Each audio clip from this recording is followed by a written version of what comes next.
madaxweyne cere ayaa daawadayaal ku baaqay shacabka Somaliland dhammaantood meel bay joogaan ee diyaar garoobaan isla markaasna difaaca ay qarannimada ee ilaaliyaan Somaliland sidoo kale wuxuu sheegay isagoo hadlay wuxuu sheegay laga bilaabo wuxuu yiri nafteeda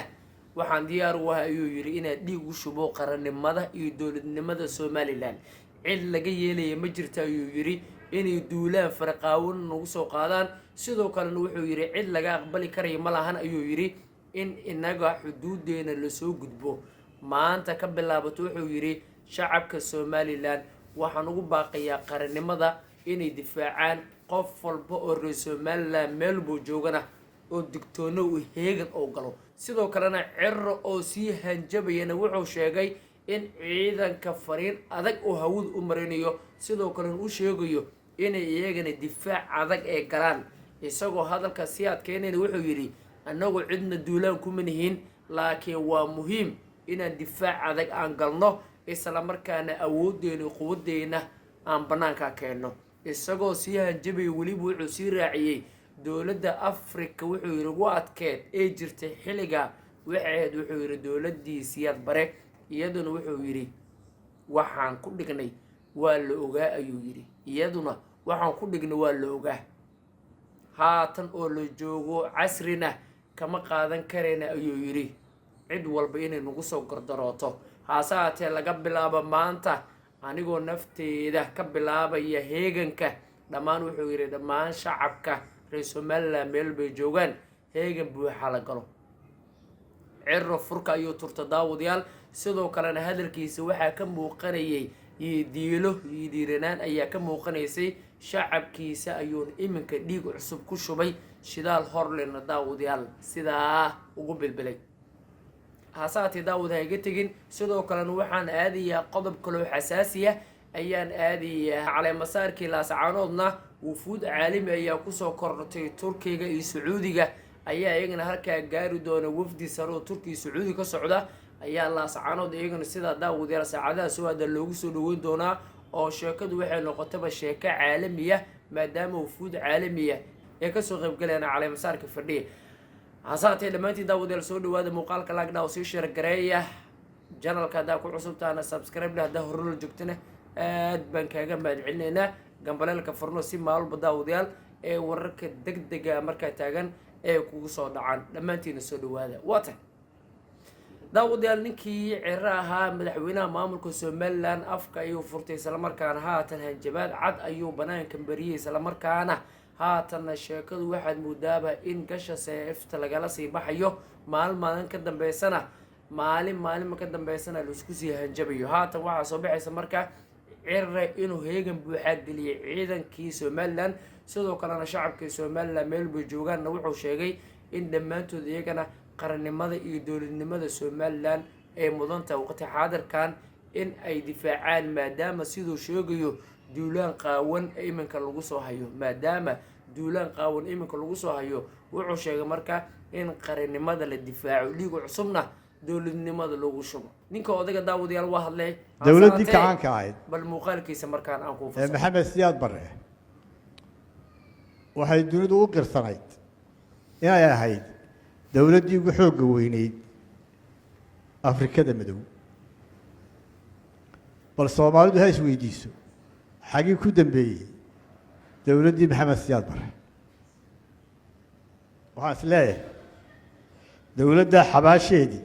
Hargeysa ka qodan tahay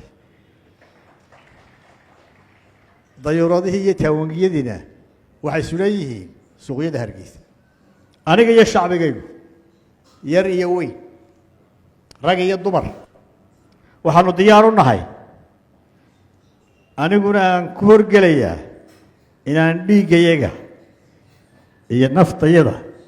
ku difaacano dhulka Soomaaliya waxaan shacbiga ugu baaqayaa inay u diyaar garoobaan difaaca qaranka waxaan hoosta ka xariiqayaa inaan Somaliland cidna duulaan ku ahayn cid kasta oo duulaan ku soo qaada Somaliland waxaanu bari doonaa casharo aanay weligood ilaawin waa tahay marka daawadayaal waa kaasaa ninka odayga marka iminka sheegayaba inuu gasha seefta kala baxay heegan buuxana geliyey ciidankii shacabkii iyo naftiisaba haatan marka waxaa muuqan karaya in Somaliland daawadayaal ee ka go-an tahay tallaabo walba cad inay ka go-an tahay isla markaana daqiiqad walba dagaal ay qaadi karayso ayaa halkaa kasoo baxaya dhanka kalena waxba isku muuqdee ciidankii laascaanood ee waqooyi barina iyagana waa kuwa jiida hore la geeyey la sii adkeeyey amnigana sare usii qaaday daqiiqad walba marka halkaa waxbaa ka dhici karaya maadaama kuwan jiida hore ay joogaan kuwan kalena iminka waa kaasa heegan buuxa la gelinayo marka waxbaa isku muuqan karaya isku muuqan karaya Faysal Cali Waraabana sidaad ogeedeen waa ka isagana hadloo soo hanjabayay isagana waa kii sidaad ogeedeen soo hanjabayay haatanna cirana waa kaasa hanjabaya dhanka kalena Puntland iyagana daqiiqad walba heegan ayaa laga filan karaya in ciidankeeda geliso maadaama sida haatan muuqan karaysaba Somaliland Puntland ay u heshiyeen laascaanood iyadana ee dhaxdu ku jirto labada dhinac daawadayaal laga kala xiranayo labada dhinacna laga kala xiranayo waxaa marka dhici karaya daqiiqad walba dagaal ayaa dhici karaya halka oo la isku fargubto dhanka kalena Puntland wax walba waa laga filan karaya dhanka Somalilandna waa taasa iminka hanjabaysa xaalku farada daawadayaal waa ka sii baxay dhanka kalena على مسارك داوديال مانتا يودعيا ee laascaanood iyadoo wufuud badan halka ku sii qulqulayaan madaxweynaha ra'iisul wasaaraha golaha wasiirada xildhibaanada iyo sidoo kale madax kala duwan siyaasiyiin kala duwan maadaama labada maalin ugu dambeysay halka ku sii qulqulayeen haatan marka waxa soo kordhaysa in wufuud caalami ah على مسارka ay ka qayb galayaan Turkiga iyo Sacuudiga madax ka socota ayaa daawadayaal halka gaari doona oo haatan على مسارku wuxuu noqday mid caalami ah oo gudaha Soomaaliya daawadayaal iminka la iskala tago wufuud caalami ah ee iminka ay ka soo qayb galayaan taa ayaa ka micnaa marka in waqooyi bari ee banaanka taalo ee noqonayso maamul iyadoo curdana aad loo adkeeyay isla markaana cadowgiina laga buufiyay maadaama hareeraha labada dhinac Puntland iyo Somaliland sidaas u kala joogaan waxa muuqan karaysa marka in nimankan cirka la geliyay isla markaana loo hagar baxay ogow على مسارك markuu dhamaad kadib madaxweynaha qarankana Xasan Sheekh Maxamuudna furunta ayuu tagi doonaa oo jiida hore ciidanka waqooyi bari ayuu halkaa kula hadli doonaa sida haatan qorshe uu yahay oo waxaa la doonayaa inuu ciidanka furunta ugu tago dhiirigeliyo wax walbo ciidan ay iminka ay filan karayaanna halkaa daawadayaal balqaad ugu sameeyo sidaad ogeedeenna wasiirka gaashaaniga ayaa kaga wariyay halkaa oo isagana ciidanka balqaad u sameeyay aadna daawadayaal baraha bulshadana maalmihii ugu dambeeyay ciidankaas la soo bandhigay aad u haystay oo waxaa la arkayay fiqi oo ciidanka dhiirgelinaya balqaad u sameynaya sidoo kalena u sheegaya in saacadaas ka bilaabato qarannimadii difaacaan ee laakiin iyaga duulaan qaadin haddii lagu soo gardaroodana waa kaasa sidii samay jireen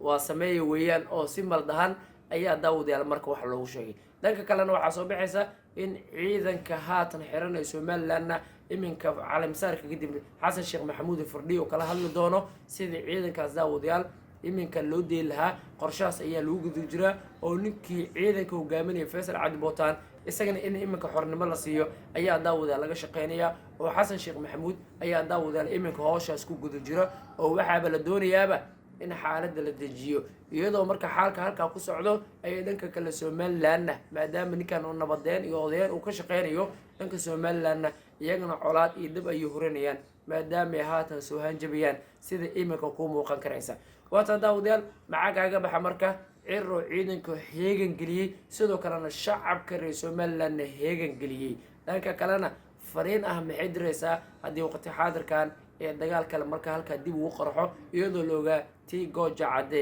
wixii halka ka dhacay dhanka kalena Puntland iyadana maxaa laga filan karaya daqiiqad walbana maxaa isku muuqan karaya wax ka dhex guuxaya commentiga adiga ayaa iska leh marka lamaad ka daas u gaarto muuqaalka laga kilmaamin